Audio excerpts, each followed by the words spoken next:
Hey everybody, welcome back to my channel. My name is Ashley. If you're new here, I'm so happy you stopped by and I hope you find this video helpful to you.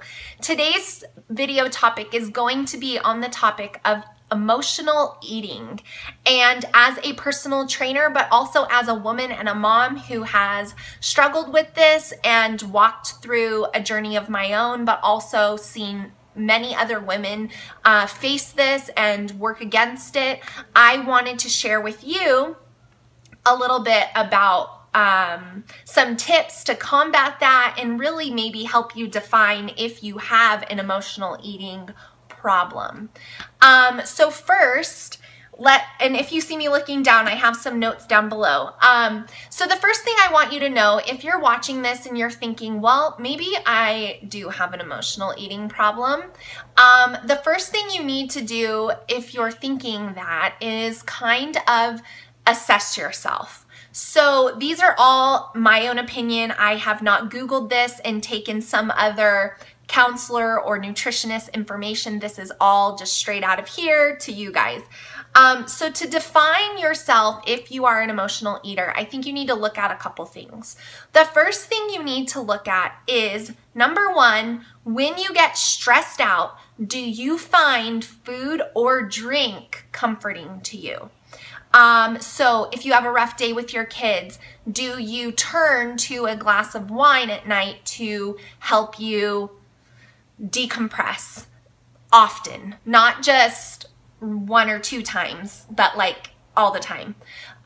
When you're stressed or sad, does comfort junk food help you feel better? Is that a craving that you have, like instantly if something bad happens, you think, oh, let me go here. And then the second one that I think a lot of people don't actually realize that it is a form of emotional eating is when you have a victory, or say you sell your house, or you worked really hard in the gym that day, or you've bumped up your training program and now you're burning way more calories than you were before. Do you reward yourself with food? And the same thing goes for kids. Do you reward your kids for good behavior with food? That is how emotional eating starts. Now, I'm not saying we don't have birthday cake on a birthday, but emotional eating isn't something that happens once a year on a birthday, or once a year or twice a year on Thanksgiving and the holidays. Not that. I'm talking about on a regular basis. Are you rewarding yourself or your kids with food? Or are you using food as a comfort mechanism? That would be the way that I would help you define if you are an emotional eater or not. On the same token, if you are an emotional undereater, meaning when you get stressed out, you stop eating or you eat very little, there are lots of people on the spectrum of emotional eating, all of which are unhealthy and all of which should get our attention and help us focus on being better, because they are all unhealthy eating habits to develop. So with that being said, once you've defined if you do have an issue with emotional eating, which I would love to know if this video is resonating with any of you guys, let me know in the comments below if you are okay with sharing if you struggle with emotional overeating or emotional undereating. I think it is so comforting for women, men, everyone to know that the struggle is common and very real, and we are not alone in our struggle. And I think you can sometimes see that in the comments that happen below the videos. So now I just want to give you guys a couple of tips to help you overcome or at least minimize your emotional eating. Because often what happens is we eat something that we think is going to help us feel better, but instead it cultivates guilt and shame, and it makes us feel even worse because we know we shouldn't have eaten that because that was not a healthy choice, and we are trying to be focused on our health and we're just sabotaging ourselves.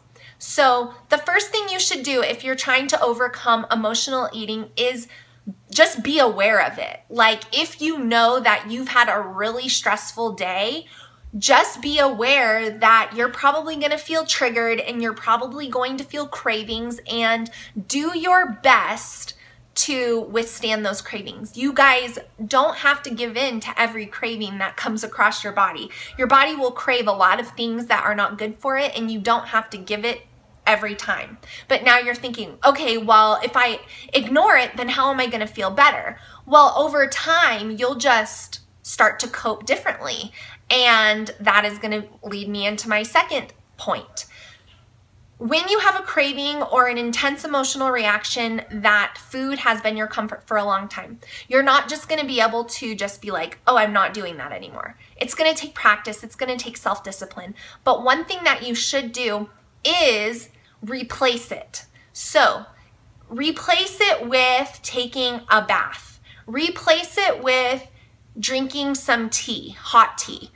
Replace it with going for a walk, getting some fresh air. Try to replace that emotional comfort that you've been getting with something else that is actually beneficial to you. A workout would be the best case scenario, but it does take time. Journaling is also another thing, like getting your feelings out, having a conversation, vocalizing your feelings, whether that be to a person or whether that be to your journal or reading, just really watching a show, anything to get your mind out of that I want this, I want this, I want this, I want this mode. And after time, after doing it a couple of times, a couple of months, a couple of weeks, you guys will see that it is easier.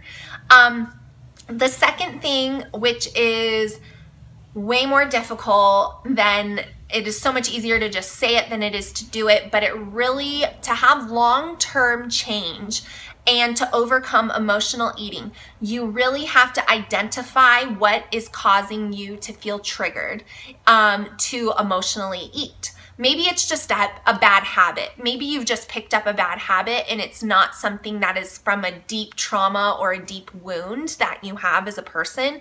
So bad habits are a lot easier to break. Traumas are much more difficult to overcome emotionally, and I have definitely experienced some traumatic events in my life, which I'm not going to go into on this video, but you really have to process those things, which can take years, you guys.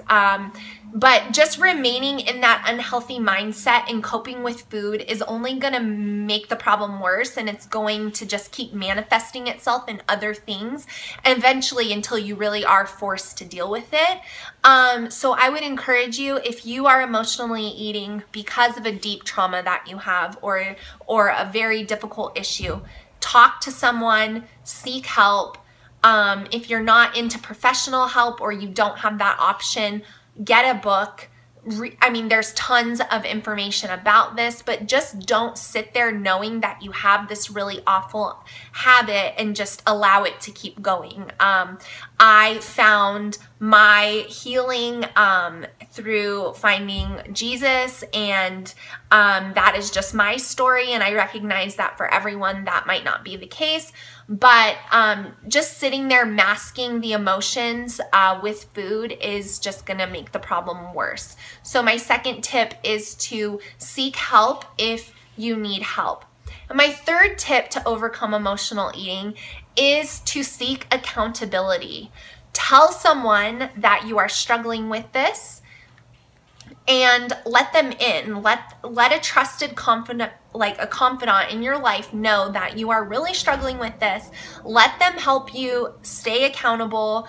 If you have a bad weekend where you really just binged and you went crazy, don't punish yourself. Just be more mindful of that the next time. And, you know, let somebody know that you're struggling. The fourth thing I would really recommend to you guys, and this is going to be no surprise, is to start using exercise to manage your stress. And I know that at first, when you're first starting out, exercising in and of itself can be a stressor because you know it's something you need to do. But I can guarantee you, after a couple of months of doing that, if you are having a stressful day with your kids, put it all into your workout. If you're having a hard time financially and you can't go to a gym, you can work out at home. You don't even need anything. Go for a walk, go for a run, do whatever you can do, but start using negative emotions and negative energy, turning it into a positive. Let that be the day that you really give it your all. And then the fifth tip that I just want to give you guys, which is also a simple no-brainer, but also easier said than done when you're struggling with this, is to do what you know you need to do, even if you don't feel like doing it. So when I say that, for me now, sometimes when I get really stressed out, I will notice that I have not ate in about 8 hours. And so for me, it's staying mindful that I still need to keep giving my body nutrition, even if I'm super stressed and don't necessarily feel like eating. And on the same token, on the other end of the spectrum, just because you feel like overeating and binging and going crazy, cheat meal galore, doesn't mean you actually need to do that. So try your best to work on your self-control, and over time those impulses will become lessened. So I know this video was very glossed over. If you have any more questions, because this is like a deep topic, I will answer them to the best of my knowledge and ability. There are some things that obviously you would need an MD or a psychiatrist to help you with, but if you have any questions for me on any of what I mentioned, please comment below. I always answer you guys because I'm grateful to have you all watching me, and I hope that this video encourages some of you out there who may be struggling with this. And like I said, this isn't an overnight fix. This video is not a 1, 2, 3 and you're cured of it. Emotional eating is something that takes a very long time to overcome, but you can definitely do it, and I have seen many other people succeed as well. So stay encouraged that if you're in that really difficult place, it will not last forever if you decide to start being proactive and making some choices to help yourself get out of it. So until next time, I will talk to you guys then, okay? Bye.